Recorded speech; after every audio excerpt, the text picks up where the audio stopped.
I was supposed to be racing a fast 5K on the track tomorrow. But instead, I'm gonna be doing a workout that I only found out about the day before. Which is great practice, actually, because I'm gonna be in the dark about what my workouts actually are more and more often. Why did I drop out of the race? What's the workout gonna be? Why was this change so important? And why are my workouts gonna be a surprise more and more often? Well, come and do this workout with me and you'll find out.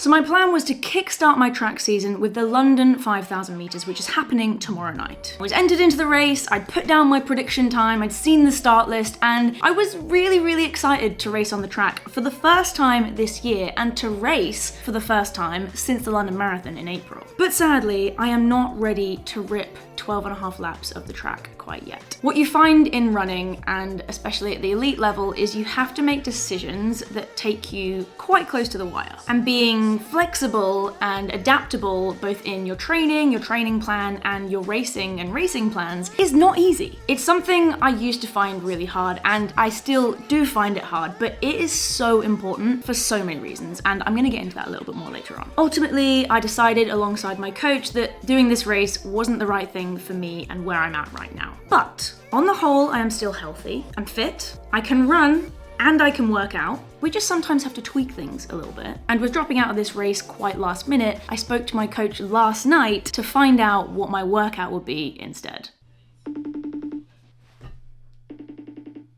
You're joking me. I didn't even hear it ring. Anyways, yeah, let's chit chat. How you doing? Let the games begin. So I was thinking, do we need to do a time trial? We don't need to do a time trial.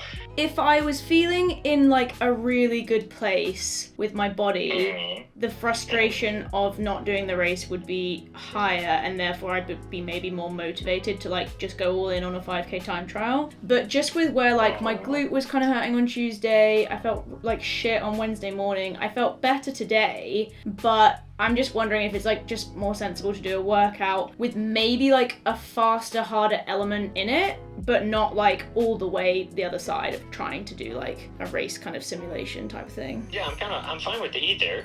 Is there any harm in doing like an all-out like VO2 workout? It's a trap! I don't think so. I think provided I feel okay warming up, and the way that my glute felt today, the way that my back felt today, I think it responded really well to massage yesterday and treatment. I still think like an all-out VO2 workout is going to be different to an all-out track race, right? So. Well, keep in mind the time trial wasn't actually a all-out. All I wanted to see you do is focus on racing the final K, essentially. Basically, okay, let's go out and I want you to get a race-style stimulus in of like hurting. That was the goal of it. Well, I guess, is it a question of which I would prefer or which you think I need to do? Like, it doesn't matter. They're the same stimulus. My aim is for you to get race callousing in. Mm-hmm. That is the goal. With the time trial, I don't care about the end time. What I care about is you being on the ground afterwards. I suppose I feel like if it was broken up, I kind of get that first rep to like mess up a little bit for free. Not mess up in the sense that I go too fast, but like, I don't know, I take a while to like be able to build into things, but maybe then that is a reason to do it straight through, because exactly. I have to then do it. It'd be the same thing as if we were racing. Right? Yeah. I don't want us to be in a race situation fully right now. I want to control the variables. How does that sound? Yeah, that sounds fine. Okay, good. I'm glad it sounds fine. That sounds fine. Change is good. Isn't this video about change is okay? Maybe. The change is good, right? Yeah, change is great. I love change. Change is my favorite. That's why I do this. I love it when the unexpected happens. It keeps you on your toes. Was that sarcasm? Alrighty. I will talk to you tomorrow. If anything comes up, you just let me know. Will do. See ya. Bye.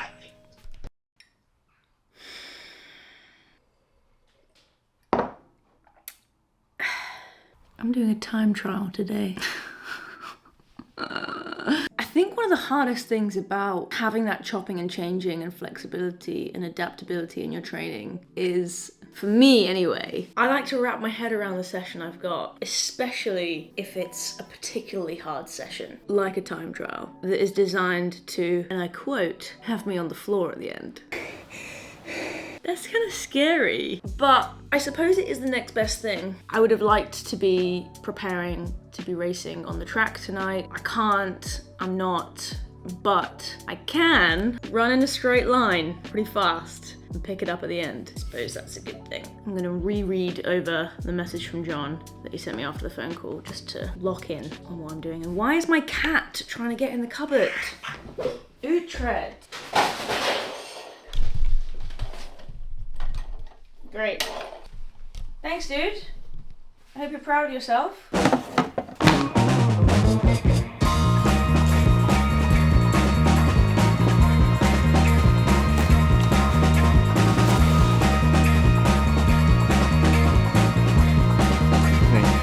Please.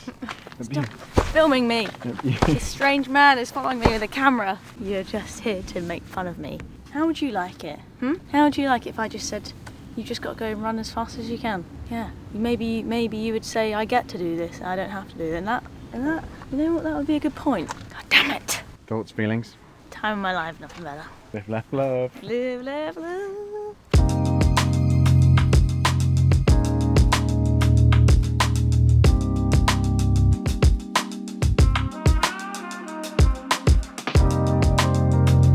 Where you going? To go and look at the trees.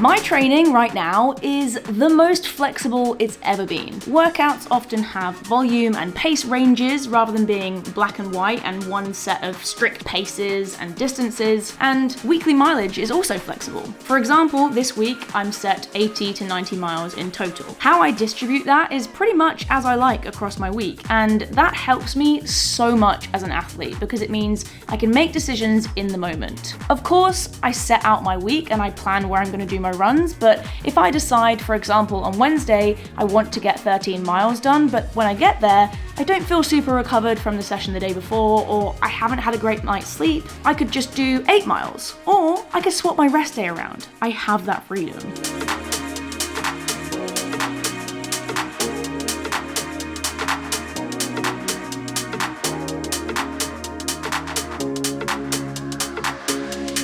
Ready to go? You got this? Yep, apparently. Right, give it to the character, baby. Let's go, baby, come on. Nice work, baby, just locking in now. Making decisions based on feel in the moment rather than forcing it prioritizes recovery, and it also helps your long-term performance. And I think this is a big factor as to why I haven't had a serious injury in a really long time. This flexibility and adaptability in training, though, is more difficult for me when it comes to my workouts, when those change unexpectedly. I'm trying to be more open-minded to workouts changing last minute when they need to, but it's still a challenge.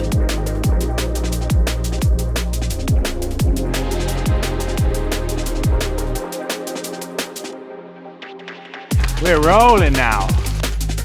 During the last marathon block, I got pretty obsessive about sticking to the planned workouts that John had written for the training block right at the start. And when they changed, I didn't like it, which goes completely against what I know as a coach, that the right workout is what's right when you get there, not what you thought would be the right workout when you planned it 6, 8, or 10 weeks ago.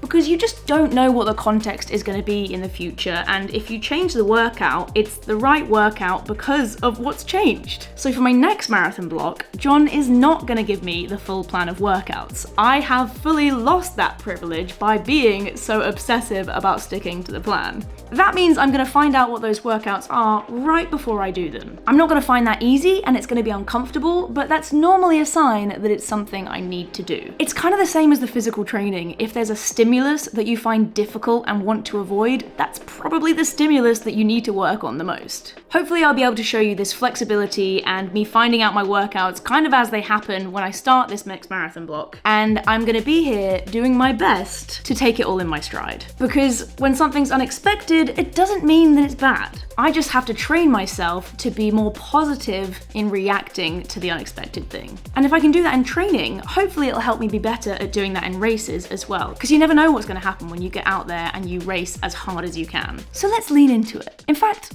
I love the unexpected. I love not finding out what my workouts are before I do them. And as you can clearly see, I am loving every second of this time trial. Come on, push it really hard, all the way to the arm. Come on, that's it.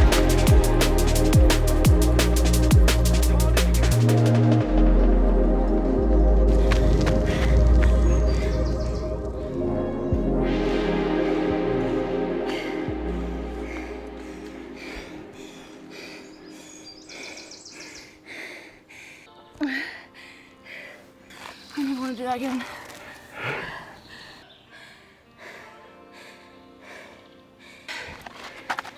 How was that then? It was as bad as I thought it was going to be. I would have liked to go on a little bit quicker in like the 4th and 5th K, just because like pretty much the first 4K, I was like right on the slower end of the range that John set me. But I know I would have gone quicker if I was on the track, if I was able to do the race today. On the one hand, that's nice, but it's also frustrating because you kind of want to just be able to access those speeds in this type of session, but you just can't. Like, there's so many other elements, the atmosphere, people watching, the crowd, competitors, you know, like winding up to a finish line. You can't get that last little bit in a session. But as close as I can get, so 16:02 for 5K, probably the fastest 5K I've ever done in training. Fastest 5K I've done outside of a race, we'll take that. I think it was the right call today, so making that change last minute, being flexible, being adaptable, albeit still slightly begrudgingly trying to embrace it. I think it's good for me. So yeah, it'll be interesting to see how it goes in this next marathon block. So I guess hit that subscribe button if you want to follow along and see how it goes as I prep for the marathon.